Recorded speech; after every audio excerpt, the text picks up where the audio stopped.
Well, she has been publicly feuding with Mr. Trump for years now, but this time Rosie O'Donnell might have taken it too far. The comedian tweeting this: "I fully support imposing martial law, delaying the inauguration until Trump is cleared of all charges." Rosie also called the president-elect mentally ill and a liar. So nice, right, Rob? Very interesting. Among the law enforcement teams keeping the city safe will be D.C.'s National Guard. But their leader is going to be out of a job the moment that President-elect Donald Trump raises his right hand. Well, the story blew up on social media this afternoon.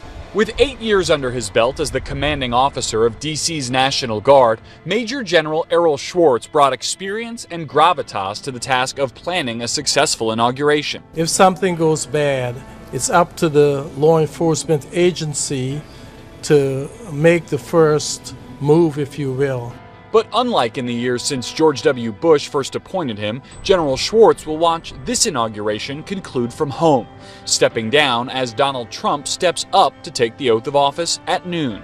The timing is extremely unusual, General Schwartz told the Washington Post today, adding he would never plan to leave a mission in the middle of a battle. George Soros, front page story in the Wall Street Journal this morning that he lost $1 billion trying to basically short sell a Trump victory. Yeah, I mean, he, along with some others like Mark Cuban, basically said if Trump wins, it's the end of the world. The market is going to sell off.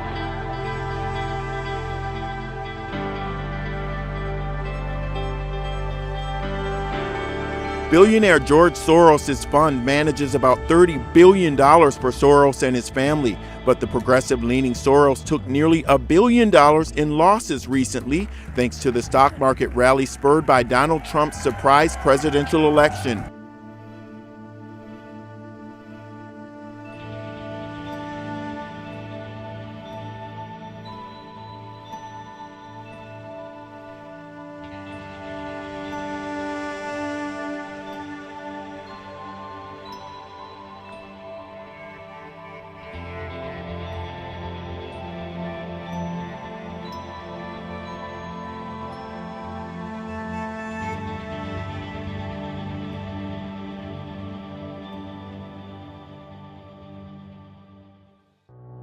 President Obama is dishing out some advice to his successor, President-elect Donald Trump, but beware the irony.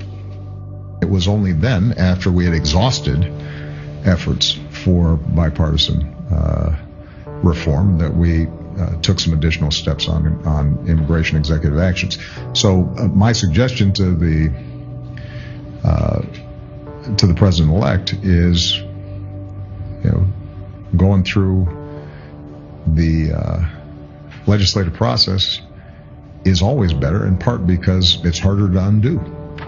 Well, advising Mr. Trump to go through the, quote, go through the legislative process sounds a little hypocritical considering you, Mr. President, have bypassed Congress by signing more than 200 executive orders using your pen and a phone.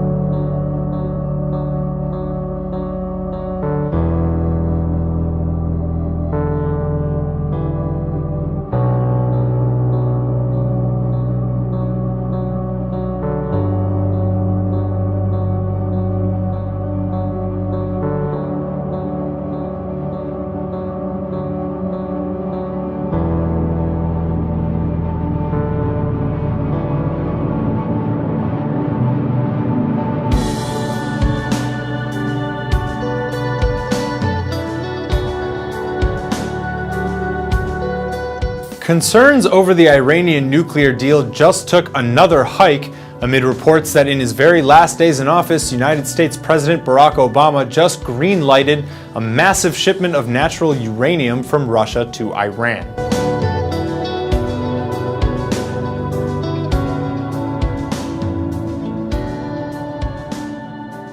Washington said it's okay for Moscow to send the material in a barter deal to receive reaction coolant from Tehran. The United Nations Security Council still needs to approve the deal, but it's expected to do so because the 130 tons of Russian uranium is actually permitted by the 2015 Landmark Atomic Pact, and the international community is doing all that it can to keep the Islamic Republic committed to the deal.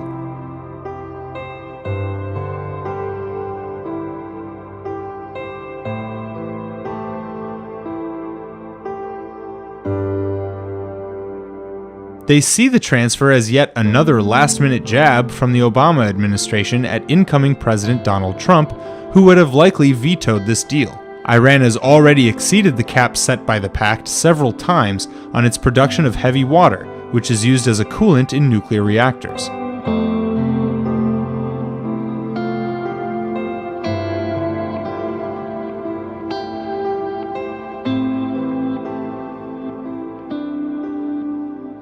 The ongoing production of heavy water is tantamount to Iran blackmailing the Obama administration, because if the violations were made public, Tehran would be accused of formal noncompliance, which could then endanger the fragile pact. Israel's government and others around the world have consistently denounced the nuclear pact as a complete failure.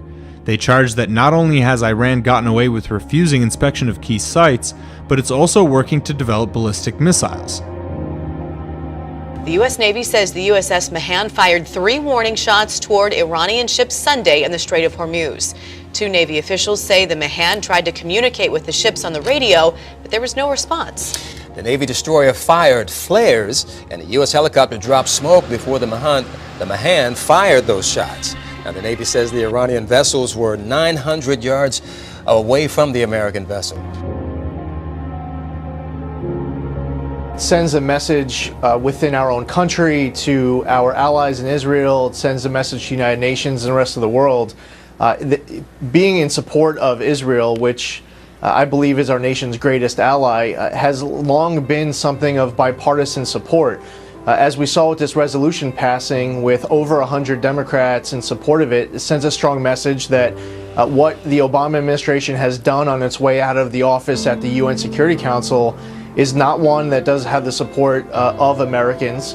And the Speaker was right in his floor statement. What was passed at the Security Council goes way beyond the issue of settlements. For the first time ever, the UN Security Council is passing a resolution that declares this area of East Jerusalem and Judea and Samaria as a legally occupied territory. I am stunned. I am stunned at what happened last month. This government, our government, abandoned our ally Israel when she needed us the most. Do not be fooled. This UN Security Council resolution was not about settlements, and it certainly was not about peace. It was about one thing and one thing only: Israel's right to exist as a Jewish democratic state. These types of one-sided efforts are designed to isolate and delegitimize Israel. They do not advance peace, they make it more elusive. It is time to repair the damage done by this misguided hit job at the UN. It's time to rebuild our partnership with Israel and reaffirm our commitment to her security. Now, Syrian state television says that Israel has fired rockets at a major military airport in Syria, just west of the capital Damascus. The army says several rockets were fired from northern Israel just after midnight. The airport in Syria is a major facility used by the elite Republican Guards. A Syrian army commander is warning Tel Aviv there will be repercussions. Has been focusing and keeping an eye on Hezbollah. It believes that Hezbollah has been strengthening during this conflict. It believes that Hezbollah has been using the conflict to amass more and more weapons. And so the focus of the reported and the suspected Israeli strikes appears to be this supply route, or Hezbollah's main supply route between Damascus and the Lebanese border. And so many of those suspected airstrikes have been targeting some of those supply routes, but also the military bases that it's believed that Hezbollah is gathering some of those weapons. And so, do you see a concern before January 20th that the Obama administration will try to go one more time to the UN Security Council? I think we're all concerned that this is an administration that is like a renter that is getting ready to vacate the apartment. But before he does, he breaks every window, pulls the plumbing out of the walls, and punches holes in the ceiling, just to leave it as big a mess as possible for the new tenant who's coming in. That's petulant. And it's also beneath the dignity of the office of the presidency, because presidents historically don't try to make major long-term policy shifts that will encumber future administrations. And how would you describe what you believe would be the relationship between the Trump administration and Israel? There will be a new level of candor and I think willingness to discuss issues honestly, and both sides will feel that they're looking after the best interest of their countries and of their allies.